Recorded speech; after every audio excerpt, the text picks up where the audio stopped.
क्या सुशांत सिंह राजपूत के साथ 2013 में कुछ हुआ था? क्या सुशांत को फ्लाइट में बैठने से लगता था डर? रिया चक्रवर्ती ने यूरोप ट्रिप को लेकर किया बड़ा खुलासा। रिया चक्रवर्ती ने तोड़ी चुप्पी, कहा मैं उनके पैसों पर नहीं जी रही थी। रिया ने किया दावा 2013 से सुशांत साइकियाट्रिस्ट के टच में थे और ले रहे थे खास दवा।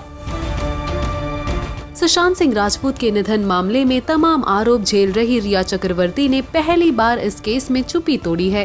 रिया ने खुद को बेगुनाह बताते हुए कहा है कि जिस तरह की बातें हो रही है उनमें जरा भी सच्चाई नहीं है। रिया ने एक न्यूज चैनल को इंटरव्यू में उस यूरोप ट्रिप के बारे में भी खुलासा किया है, जिसके बारे में कहा जा रहा है कि उसके बाद ही सुशांत बदल गए थे। न्यूज चैनल आज तक को दिए इंटरव्यू में रिया चक्रवर्ती ने कहा, यूरोप के ट्रिप पर जब हम जा रहे थे तब सुशांत ने बताया था कि उन्हें फ्लाइट में बैठने से डर लगता है, इसके लिए वो एक दवाई लेते थे जिसका नाम मोडाफिनिल है। फ्लाइट से पहले भी उन्होंने वो दवाई ली क्योंकि वो दवाई हर वक्त सुशांत के पास रहती थी। पेरिस में मेरा एक शूट होना था, इसके लिए इवेंट ऑर्गेनाइज करने वाली कंपनी की तरफ से फ्लाइट के टिकट्स और होटल की बुकिंग हो चुकी थी, लेकिन ये सुशांत का आइडिया था कि इसी बहाने यूरोप का ट्रिप करते हैं। सुशांत ने इसके बाद मेरे टिकट्स कैंसिल करवा दिए और खुद के पैसों से फर्स्ट क्लास की टिकट बुकिंग की। मैंने उसे टोका भी कि तुम बहुत पैसे खर्च कर रहे हो क्योंकि ट्रिप बहुत लंबा है। रिया आगे कहती है कि सुशांत 3 दिन तक कमरे से बाहर नहीं निकले।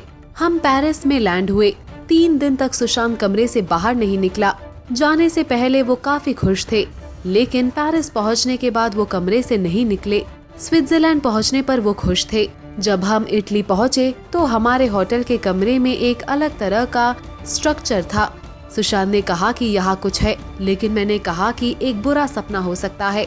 उसी के बाद सुशांत की हालत बदली और वो कमरे से नहीं निकलना चाहते थे। रिया चक्रवर्ती ने इंटरव्यू में बताया कि 2013 में सुशांत के साथ कुछ हुआ था।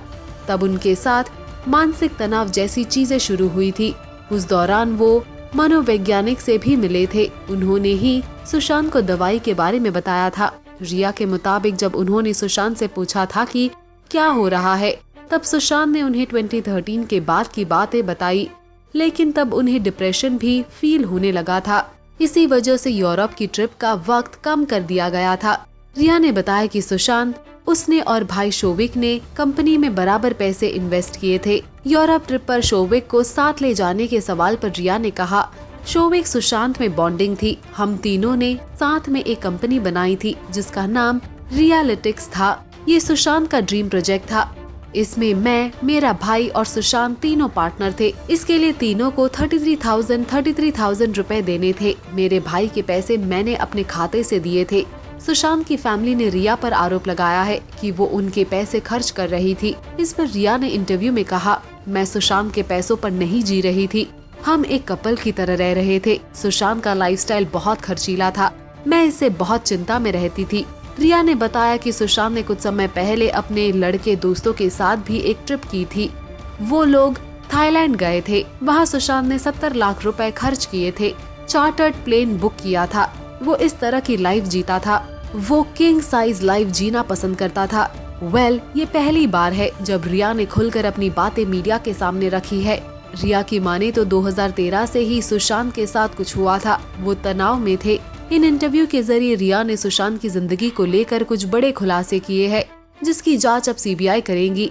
लेकिन सवाल अभी भी वही है कि क्या रिया सच कह रही है, क्योंकि रिया के इन स्टेटमेंट्स के बाद सुशांत का परिवार और उनके दोस्त सभी रिएक्शंस देंगे। लेकिन इस केस में किसकी बातें सच साबित होंगी, ये समय ही बताएगा।